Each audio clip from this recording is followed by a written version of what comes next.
अध्यक्ष जी कह रहे थे कठे राजा भोज और कठे गंगू तेली। हमारे ऐतिहासिक परसों को हमारी पाठ्य पुस्तक में स्थान नहीं, इसलिए विकृत इतिहास को हम पढ़ रहे हैं। 1000 वर्ष पूर्व महाराज धीराज राजा भोज परमार वंश के उनके गौरवशाली इतिहास, जिस इतिहास को आज की इस पाश्चात्य संस्कृति में हमारा नौजवान विस्मृत करता जा रहा है, उनके उस ऐतिहासिक पुरुष के कृतित्व को, उनके व्यक्तित्व को, उनके द्वारा तत्समय कलम की ताकत और तलवार की ताकत, विद्वत्ता क्या होती है, इन सब के बारे में जानकारी देने के लिए आपने इस समारोह का आयोजन किया। इसके लिए मैं धन्यवाद देना चाहूंगा। मैं उन प्रतिभाओं को भी जो भी जिनको सम्मानित किया गया, मैं देख रहा था हमारी बेटियां बड़े ही आत्मविश्वास के साथ मंच की ओर आ रही थी। इन प्रतिभाओं को देखते हुए मैं कह सकता हूं हमारा भूतकाल, हमारा इतिहास गौरवशाली है। हमारी इन प्रतिभाओं के भरोसे हमारा कल भी उज्जवल पक्ष लेकर आएगा, ऐसी मुझे पूरी उम्मीद है। अभी इतिहास के बारे में बहुत सी बातें कही गई। धर्म ग्रंथों में लिखा है, जो समाज अपने इतिहास और ऐतिहासिक पुरुषों को भूल जाता है, वो अपनी संस्कृति से अलग हो जाता है। और जब हम अपनी सांस्कृतिक पृष्ठभूमि से अलग हो जाते हैं, तो हमारी लोक संस्कृति, हमारी सामाजिक संस्कृति, हमारे जीवन की संस्कृति, हमारी जीवन शैली, इसके अंदर निश्चित तौर पर विकृति आ जाती है। आज हम महाराजा धीराज भोज को याद कर रहे हैं, पर याद करो हमारे क्षत्रिय वंश में मर्यादा पुरुषोत्तम राम भी हुए थे। हमारे इसी वंश में तीर्थंकर महावीर हुए थे। जैन धर्म में जितने भी तीर्थंकर थे वो भी क्षत्रिय ही थे। आज राजस्थान में अनेकों लोक देवता को लोग पूजते हैं,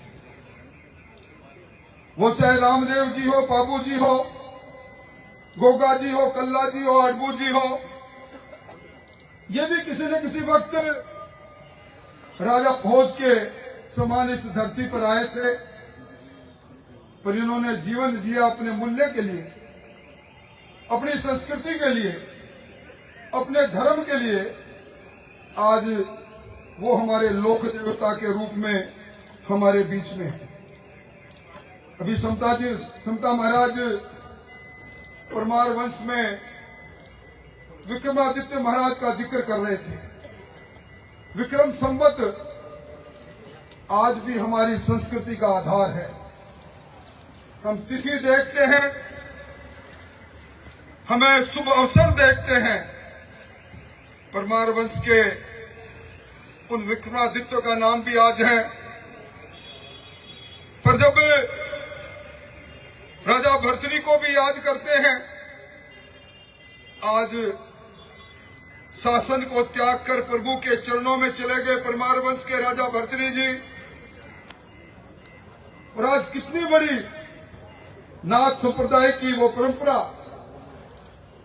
गोरखनाथ जी का वो नाम जब धर्म ग्रंथों में लिया जाता है, तो राजा भर्तृहरि के उस त्याग को भी याद किया जाता है।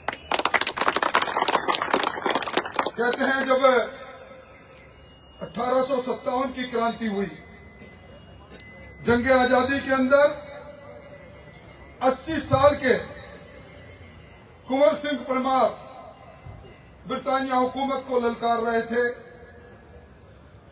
अंग्रेजों के सैनिक ने गोली चलाई, गोली हाथ पर लग गई, उस 80 वर्ष के उस क्रांतिकारी ने दूसरे हाथ में तलवार लेकर अपने हाथ को काटकर गंगा को समर्पित कर दिया। इसलिए कर दिया कि उनके मन में जीने की तमन्ना थी, अंग्रेजी हुकूमत के खिलाफ उस बगावत के झंडे को ऊंचा करने की तमन्ना थी। अभी अध्यक्ष जी कह रहे थे कठे राजा भोज और कठे गंगू तेली। अध्यक्ष जी, राजा भोज ने गंगई के महाराज को हराया, तेलंगाना में तेलप को हराया। उन दोनों के हार के बाद जो शब्द जुड़े वो अपभ्रंश होते चले गए और कहावत चल पड़ी, कहां गंग कठे राजा भोज और कठे गंगू तेली।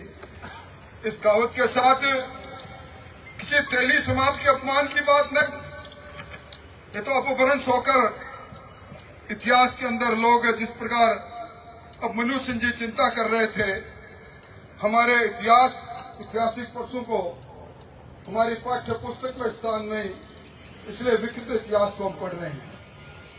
मध्य प्रदेश में भोपाल, इसे भोपाल को नाम भोजपाल, राजा भोज ने पाला, आज वो भोपाल है। और मैं समझता हूं कि हमारी धर्म संस्कृति पर जब हमला हुआ, गजनवी ने हमला किया, उस समय अगर सबसे बड़ा संघर्ष किसी ने किया तो निश्चित तौर पर राजा भोज ने किया। और गजनवी ने सब पर हमला किया, पर राजा भोज पर हमला करने की हिम्मत नहीं जुटा पाया।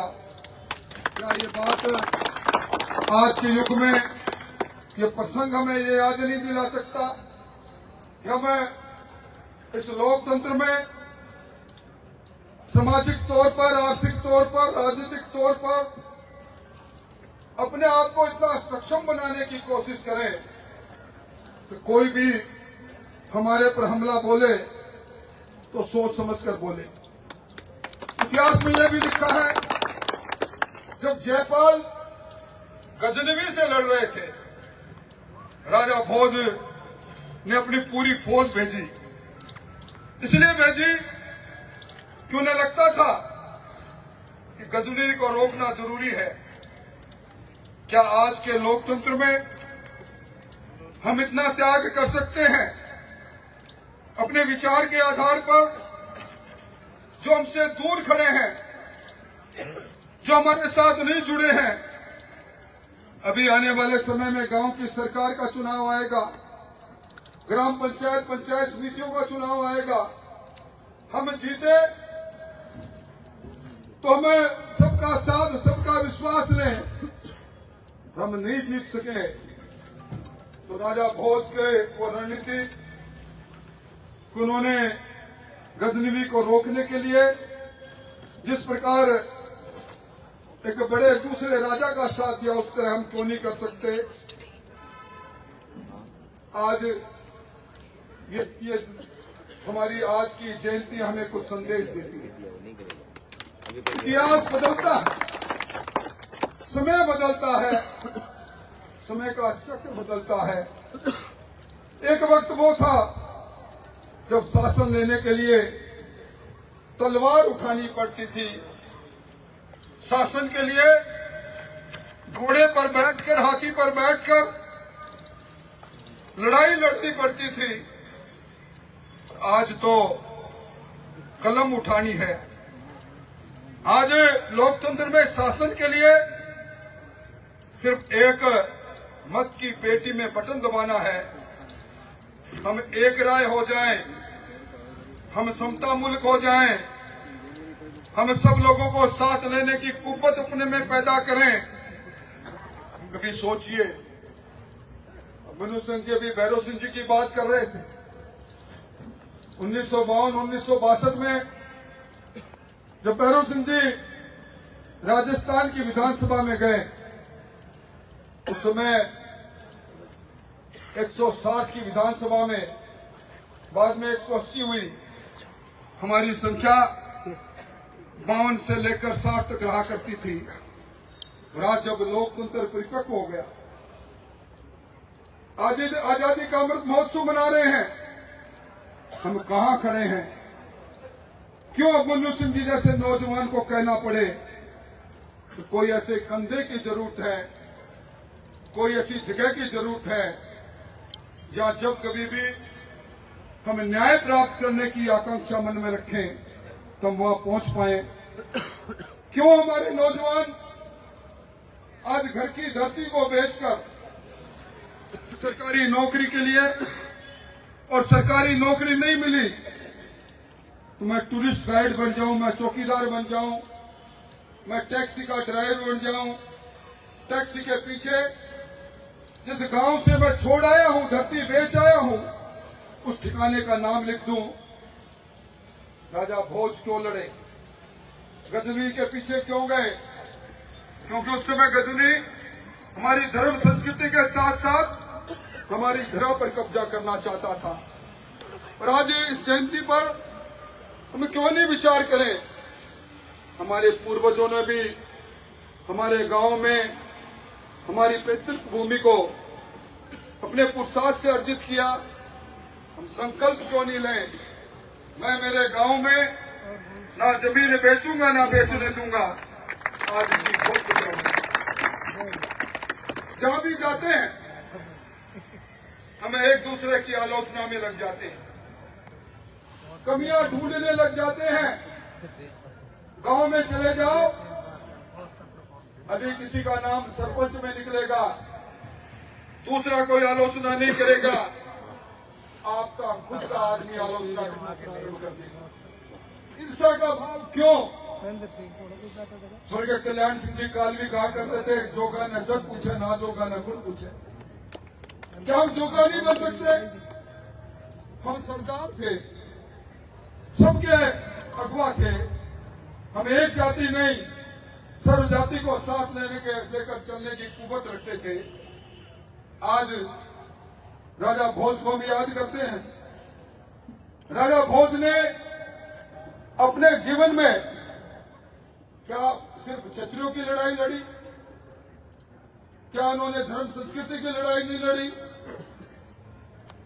उनकी आज भी उस वक्त जिस संस्कृत विद्यालय को उन्होंने स्थापित किया 1000 वर्ष पहले, ज्ञानपीठ पुरस्कार साहित्य का सबसे बड़ा पुरस्कार है। उसमें जो सरस्वती की मूर्ति दी जाती है वो वही मूर्ति है जो राजा भोज के उस संस्कृत विद्यालय में थी। कहां से कहां तक की पहुंच थी। मैं समझता हूं कि राजा भोज को दानवीर के रूप में भी याद करते हैं। भामाशाह से पहले कोई दानवीर था तो राजा भोज था। आज आप सब लोग विराजे हैं, परिवार बढ़ता है, संयुक्त परिवार में संयुक्त जमीन बढ़ती है। भाई बंटवारे के अंदर हम कचहरी में जाकर खड़े हो जाते हैं, मेरी जमीन की इतना अंश मेरे भाई ने दबा लिया, ये मुझे कम दे रहा है, मुझे ज्यादा दे रहे हैं। राजा भोज की बात कर, दानवीरता की बात कर रहे हैं। साझा चूल्हा, साझा हमारी कोठरी कहां चली गई, इस पर विचार करें। मैं तुम्हें एक ही बात कहूंगा, अभी पिछले दिनों SIR हुई, मतदाता सूची का शुद्धिकरण हुआ। लोकतंत्र में सबसे बड़ा आधार है वो। आप विराजे हैं, किसने चिंता की? मेरे परिवार में मेरी पुत्र वधू आई है, मेरा मत मेरा बेटा वयस्क हो गया, 18 साल का हो गया, इसका नाम भी मैं लिखाऊं। इतिहास को हम याद करके गौरवान्वित होते रहेंगे, निश्चित तौर पर होना चाहिए। पर कल का एक इतिहास, इस लोकतंत्र का इतिहास हमें कुछ चेतावनी दे रहा है। इसलिए मैं तो यही कहूंगा कि सब लोग मिलकर सहकार का भाव, और कहते हैं चैरिटी बिगिंस फ्रॉम होम, भाषण बहुत बड़ी बातें। अभी अध्यक्ष जी ने जो भाषण दिया, रोमांचित भाषण हुआ। हमारे उन सारी बातों को सुनकर रोंगटे खड़े हो जाएं। और क्या हम आज की दशा और दिशा पर विचार कभी बैठकर करेंगे? कहां सुकड़ते जा रहे हो, कहां से चले थे, कहां पहुंच गए? अब मनु सिंह जी कह रहे हैं कि 4-5 लोग खड़े होकर आज भी जय माता जी की कहते हैं। अब मनु सिंह जी वो समय था जब लोग न्याय के लिए उस कोठरी का दरवाजा खटखटाते थे, अन्याय होता था तो उसके पास जाते थे। आज हम लोग जाने लगे लोगों के पास में। आज हर ताले की चाबी की राजनीति के अंदर हम हाशिए पर चलने लग गए। हम अपने कल के उस उद्भव काल के लिए आज भी कुछ सीख कर जाएं। ये जयंतियां हमें कुछ संदेश देती है। 1000 वर्ष पहले की जयंती तभी प्रासंगिक होगी। इस फोटो पर जो आपने पुष्प अर्पित किए हैं वो तभी होंगे जो हम आत्म परीक्षण करके और आज के युगानुकूल अपने आप को बदल कर आगे बढ़ेंगे। आप सब लोग पधारे, एक ऐतिहासिक पुरुष को याद करने के लिए पधारे। हमारे जैसे छोटे राजनीतिक कार्यकर्ता को आपने सुना, इसके लिए बहुत बहुत धन्यवाद। और मैं चाहूंगा प्रतिभाएं जो आई है उनको एक एक को सम्मानित करना अपना कर्तव्य है। यही तो हमारा प्रतिभाएं जो बैठी है, आप हमारा मान हो। बेटियों मेरी बात सुन रहे हो, आप हमारा मान हो, कल हमारा अभिमान बनो। हम चाहते हैं और आप कल हमारे अभिमान बनेंगे। इन्हीं शुभकामनाओं के साथ बहुत बहुत धन्यवाद, बहुत बहुत आभार।